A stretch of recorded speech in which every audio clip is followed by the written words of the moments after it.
This afternoon, fairly briefly, I really intend to look at developments in the UK longevity market, really to look at what has driven the current high levels of activity and where the market's going. I think, as has been said previously, the UK is probably the first of the markets that developed seriously for longevity in probably over the last decade, and a lot of that has been driven by the serious amount of money that is involved in the pre-funded final salary pension schemes. I think Mark quoted a figure of 2 trillion, so even if only a small amount of that risk is transferred into the insurance and capital markets each year, you're rapidly starting to look at some quite serious amounts of money. A number of other factors have impacted over the recent years. Pension accounting has become more and more onerous on the providers of pensions, putting volatility on pension scheme funds' balance sheets or increasing the liabilities. Promises have been turned into guarantees which have had to be funded.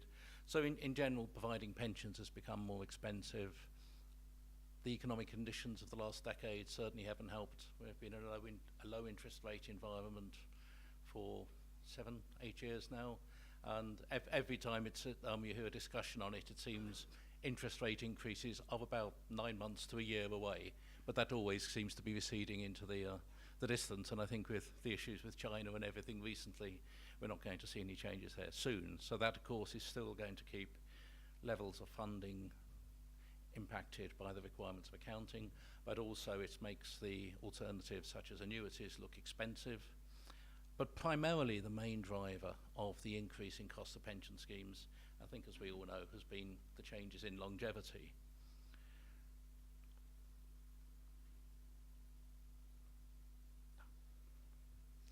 So what I really want to look at today is probably the key features of the UK longevity experience, a very brief whistle-top tour for those of you, well, apologies to those of you from the UK, I'm sure this will be very familiar, but I thought it might be useful just to put a few slides in to give the background on the UK to those of you not from the UK. I'm primarily going to be looking at this from the point of view of a purchaser or a seller of longevity rather than, say, a organisation like the National Health Service that would look at longevity with a view to levels of future provision for healthcare costs and other medical services.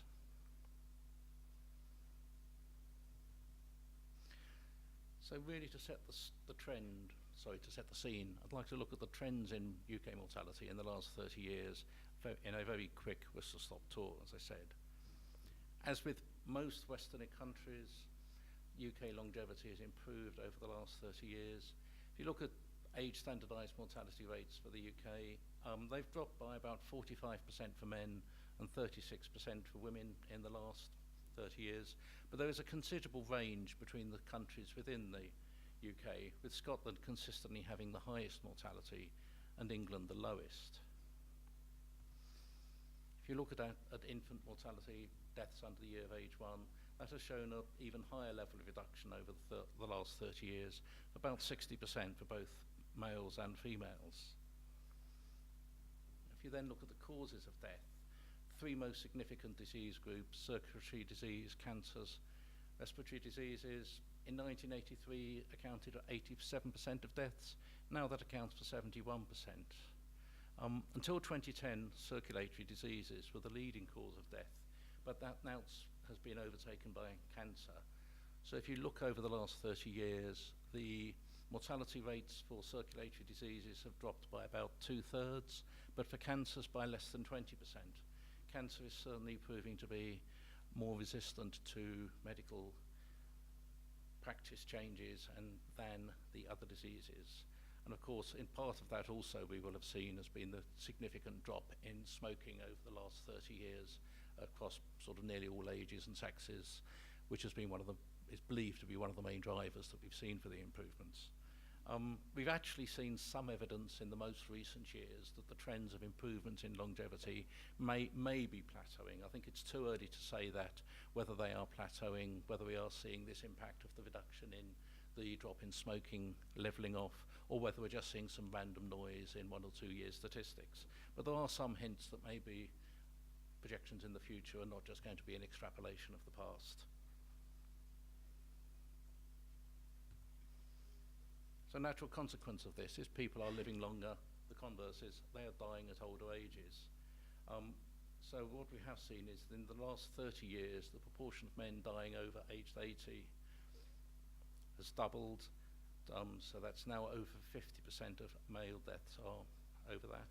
And for females, it's increased by 30% to just under 2/3 of deaths are females. Coming back to the points that have been made about long-term care, it's at this point, people at 80, 85, when the long-term care needs really need to be addressed. And in the UK, we have seen for the last 15 years, Royal Commissions, everything to do around long-term care, except actually putting an effective public policy in place that the insurance industry could maybe be in partnership with. That really is the missing part of the change to the annuity that Mark was talking about earlier. I think that works very well for people up to age 70, but we're not seeing any solutions being developed for what really is a very significant market, and will get more market as people live longer. I mean, the flip side of this is now just 14% of men and 9% of women die before age 60. So the majority of deaths and the needs are out in extreme old age. So really, just to summarise that, we've seen continuous decline in mortality, some suggestion it might be slowing down. We see variation across the UK. People are dying at older ages. Mortality is all very interesting, expressing things in terms of that, but from the point of view of an insurer, it's the expectation of life, the annuity cost, the present value that one might have to pay out, which is the significant. So briefly, to see how that's reflected in expectation of life. As you would expect from the decline, there has been an increase in expectation of life. It's increased over the last 30 years by males for about 8.1 years. But I think the astonishing thing is for every day of the last 30 years, of every 24 hours, male expectancy of life has increased by over 6 hours. So for every day lived, life expectancy has gone up by a quarter of a day. I think that for males. And for women, it's just under 5 years. But I think that is a significant way of looking at these quite dramatic increases in life expectancy, and of course the cost to pension schemes and to insurers who weren't expecting this. Similarly, if one looks between the UK countries, you get the similar variation, with Scotland generally being the shortest lived and England the longest lived of the countries. And these differences have been continuous. There has been some thoughts put forward for perhaps why. Some suggestions have been perhaps the higher levels of alcohol consumption in Scotland. I'm sure that can't be true. Maybe a greater smoking prevalence in Scotland, but there's certainly higher levels of cardiovascular disease. There seems to be something particular about Scotland and about Glasgow in particular, which is not necessarily entirely described by lifestyles, that is leading to significantly lower expectations of life than you would see elsewhere in the UK. Similar pattern at age 65. We're seeing a considerable increase. In England in 1980, the average male in England had an expectation of life was 6.5% greater than that for Scottish. That's now increased to 8%, over 1 year difference, and that difference is not narrowing for either males or females. Another way of looking at it is at a lower level than a country, actually diving down into the local authority, the smaller areas where things are viewed. Within that, even if you look at the specific areas, there are some areas of Scotland which perform better than others, but generally 3/4 of the local authorities in Scotland fall into about the lowest 20% generally for the UK life expectancy. And you see a similar distribution at age 65 as well. So there is something persistent, and this obviously is a problem if you're dealing with a large pension scheme in the UK. You need to know where the people live as a proxy for their lifestyle, because if you have a significant proportion in Scotland with this 8 or 10% difference in life expectancy, that makes a considerable difference to the potential profitability of the deal. Another way of looking at this is by region of income deprivation, and essentially what this slide is showing is that low life expectancy is from areas where there is a high level of income deprivation, And the converse, you have high life expectancy from areas with a relatively low level of deprivation. And the difference between the two lines is the shift over about 7 years between two studies, showing across the board there is an improvement, but there still is a considerable area of the population with lower than average life expectancy. And this is fairly persistent. This slide is showing the cluster down in the left-hand corner mainly are the areas with a high income deprivation and lower life expectancy, the red dots, and the green dots in the upper right-hand quarter. You see there are very few of the red dots which are showing low life expectancy in areas of less deprivation, one or two over to the right. But over the 10 years between these surveys, that is showing very much you're getting persistent areas of life expectancy. It's not changing considerably.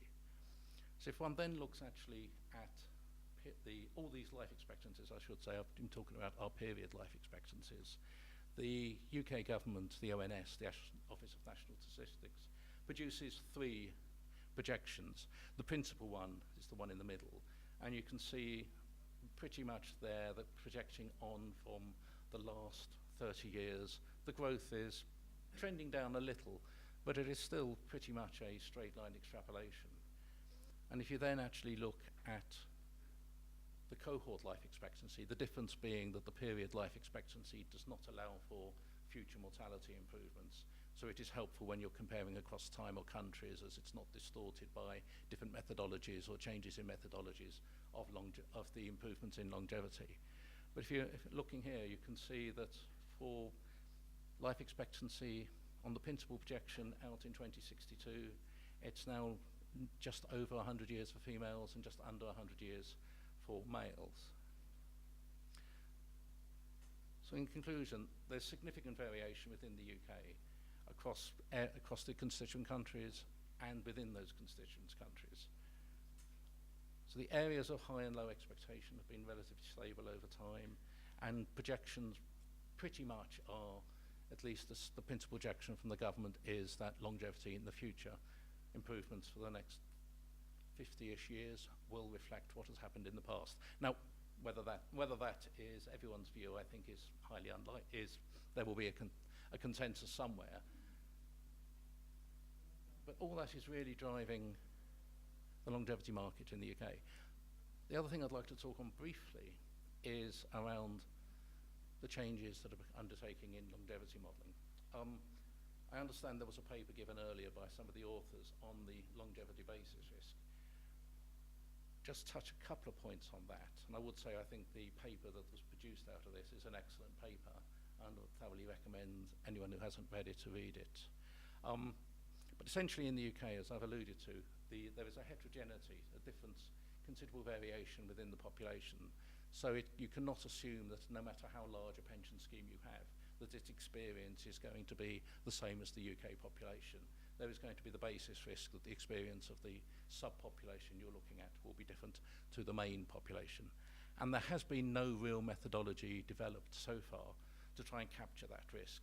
I say it's a particularly important to the UK, I think, as we have a greater variation within our population.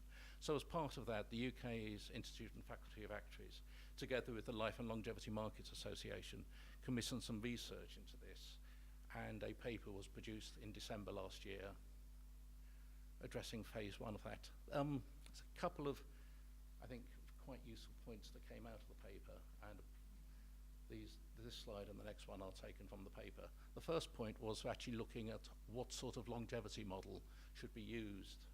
The model would need to describe the two populations, the changes in the experience in them, and there's a vast range of models. I think this is quite a useful summary of the various families of models and what may be considered useful and what may not be considered for this. And I think another really useful chart or schematic that came out of the paper was essentially this decision tree, helping people with a pension scheme they wish to look at the experience and decide on the basis risk to go down and decide which of the models it should use.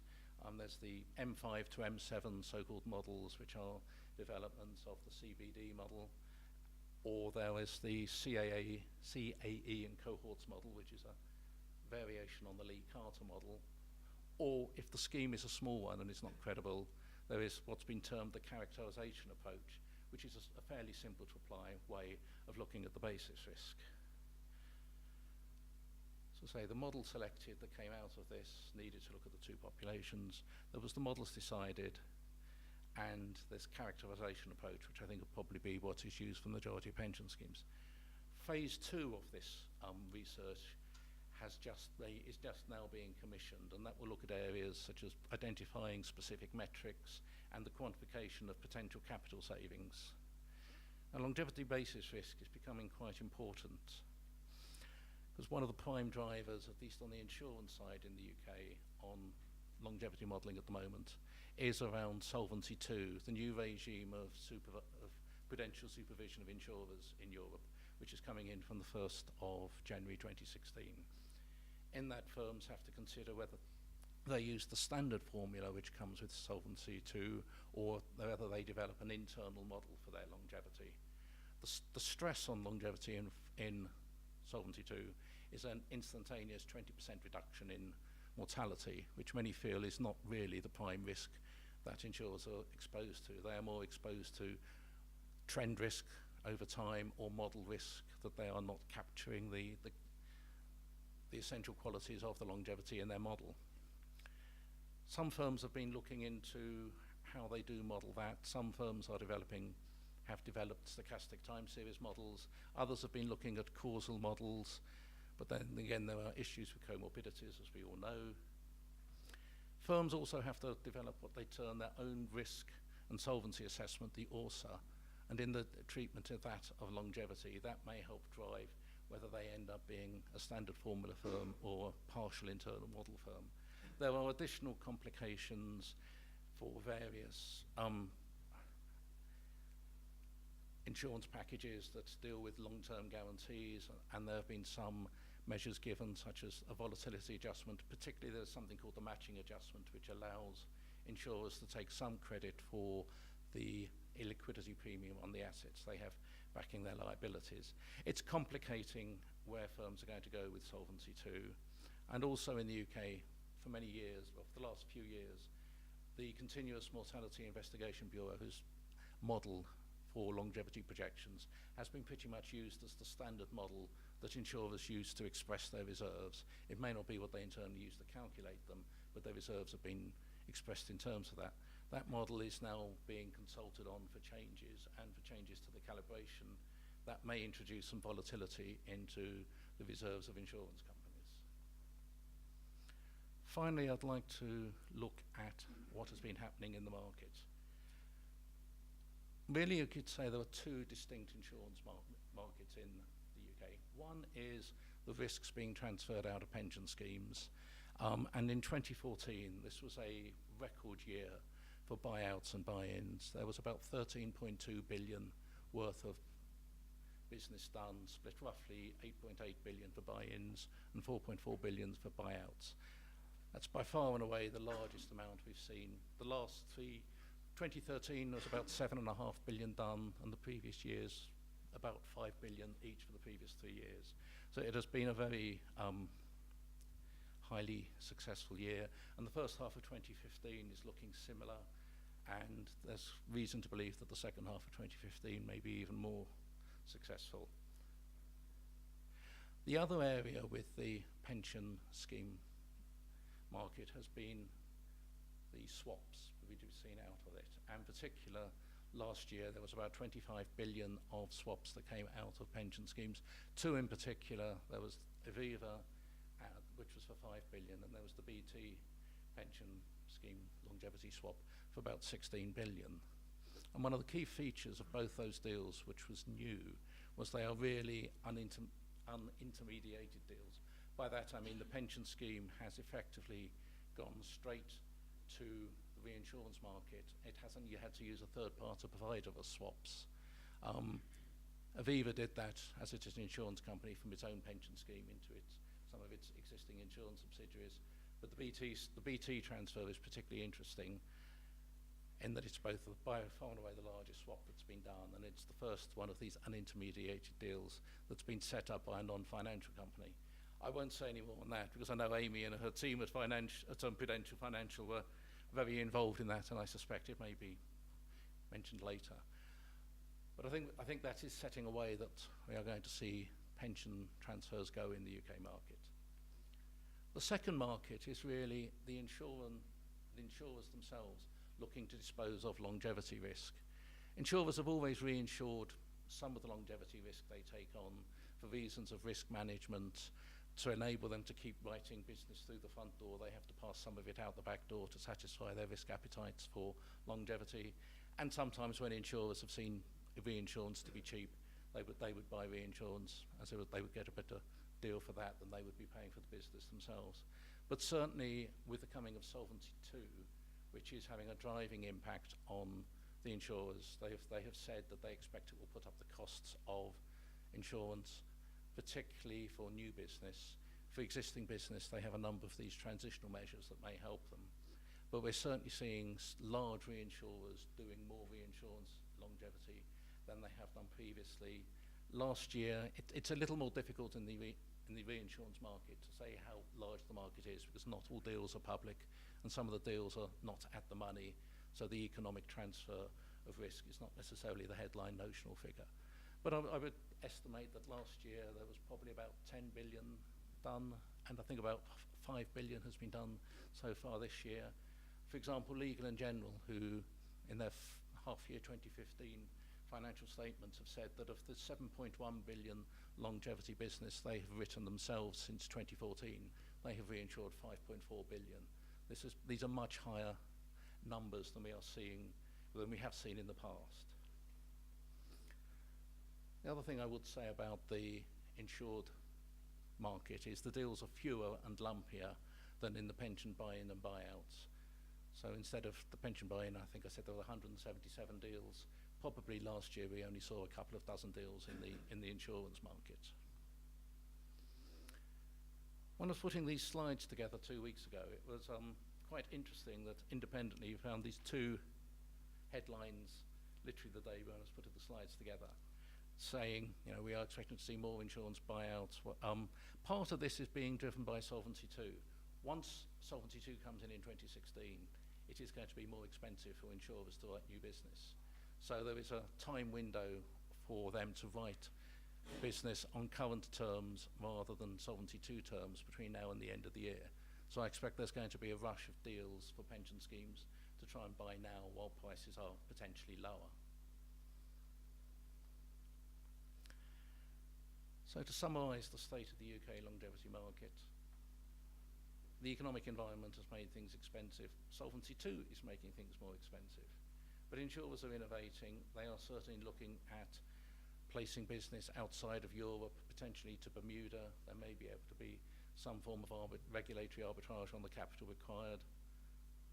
Capital market transactions relative to reinsurance still remain very few and far between, as do index deals, as opposed to indemnity deals. And I don't think that area is going to change very much.